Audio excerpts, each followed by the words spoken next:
this is a very unique meridian. It's called 三焦经 triple burner or triple warmer, right? So what does this jiao means? This jiao, okay? If you look at the top part of the Chinese character jiao, it's pronounced as 醉, which originally refers to a small bird. Now look at the bottom part, the 4 dots on the, in you may think that that's water, but in Chinese character construction, these 4 dots represent fire, not water. So think of hot, okay, hot. So what do we have here? You have a small bird, okay, sitting above a small fire. Now ask yourself, if it were a big fire, what would happen to the bird? It become a fried chicken, okay, but it did not. So therefore, this fire has to be a small fire. So this fire is a very gentle, small fire, triple warmer, just enough to warm but not destroy. But what does this tell us about this triple warmer? The Sanjiao system or triple warmer system operates with a gentle warmth, not the intense heat of the sun, not the Taiyang kind of heat, but the mild, steady heat of Shaoyang, the lesser yang. So before we even talk about the physical part, understand the fire first, the intensity of the fire. It's life-giving warmth, not a destructive fire. The Sanjiao, a triple warmer, isn't just a specific organ you can see on a medical scan. It refers to 3 functional regions in the body: upper warmer, middle warmer, and the lower warmer. Okay, 3 interconnected chambers. You can call it chambers. The upper chambers is the heart and the lungs. It governs breathing, circulation, and distribution of qi. It's like the mist that rises, okay, light and upward moving energy. The middle chamber is the spleen and the stomach. This is where digestion happens. And the middle chamber is like a bubbling pot. It cooks the food, transforms into energy, and sends it where it is needed. The lower chamber, liver and kidney, is responsible for reproduction, elimination, and deep internal processes. It's where essence and true fire are stored. Darren is asking, I got do this at night 2 or 3 times a week. I do a rubbing at my chest area. It do helps. Oh, good. Thank you. Thank you for sharing, Darren. Yes, it does help. And why is liver considered part of the lower chamber? You will see there are a lot of controversy. Some TCM physician insist that liver is part of the middle chamber because of its location. And some TCM say, no. It should be at the lower chamber. Okay. We don't argue about that. It's like argue about 八字, how to determine whether the day master is strong or weak. So no need to argue. Okay. So in 黄帝内经, liver is generally considered part of the lower chamber. Functionally, because of its functions, although its physical location is in the middle. The lower chamber governs storage and excretion, including the movement of qi related to reproduction and emotion. So the liver is closely connected with the kidneys because water gives birth to utma, especially in terms of storing blood and the essence. Now, TCM often group liver and kidney as part of the same foundational system for internal balance, particularly in cases like hormonal regulation or reproductive health.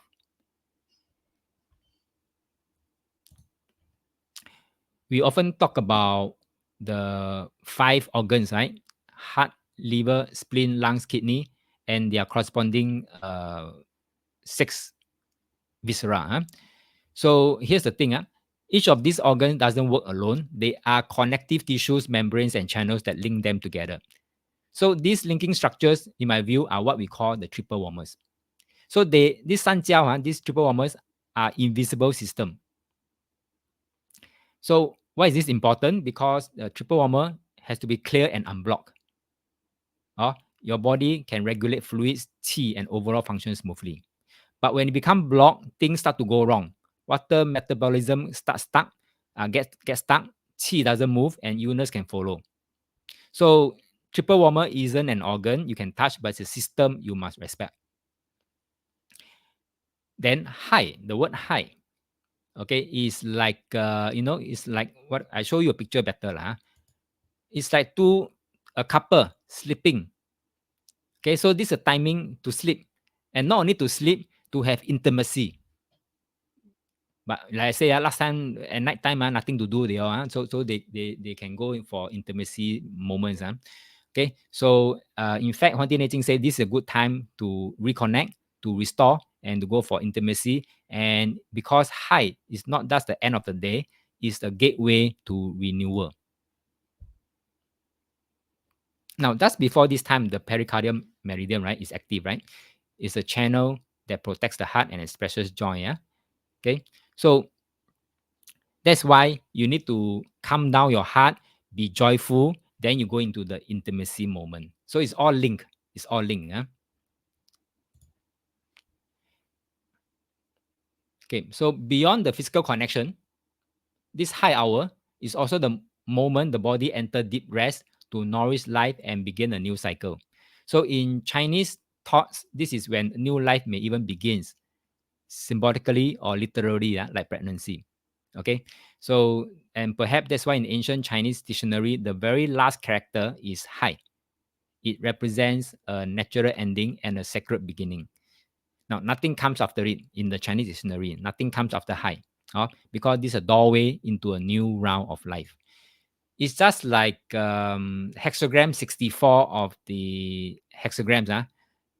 It's called Wei Ji, because it looks like the ending, but it's not the ending. It's actually a gateway to the beginning. Before we close off module 9, I want to leave with you 2 golden nuggets. Very practical ones you can start using immediately. First nuggets, use the 12-hour blocks to spot early warning signs before illness sets in. Okay. You see, our body actually tells us what's going on way before we fall sick, if we know how to listen. So the keyword is you know how to listen. Example, if you always wake up around 4 a.m. and cannot go back to sleep after that, that's probably your lungs meridian problem already. Okay, it may be telling you your lungs need attention. Or if you often wake up around 1 to 3 a.m., that's the liver meridian.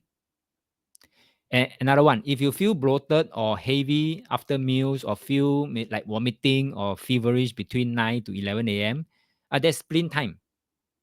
So maybe your digestion or diet habits need some adjustment. So you see, every time you notice these recurring patterns, and number one is recurring patterns, and number two is what time. Okay, it could be your body whispering to you, take care before it gets worse. So this is one first nugget, how you make use of what we have learned so far for healthy living.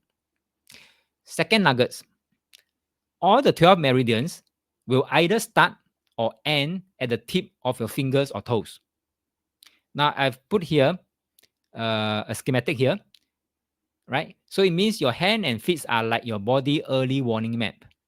So let's say you feel pain or tightness at your thumb area. Thumb area, let me see, is here. Thumb area, either left or right, doesn't matter. Okay, it could be pointing you to the lung meridian. So if it's your big toe, where's your big toe? Here, big toe, it could be liver or spleen. Okay, liver or spleen.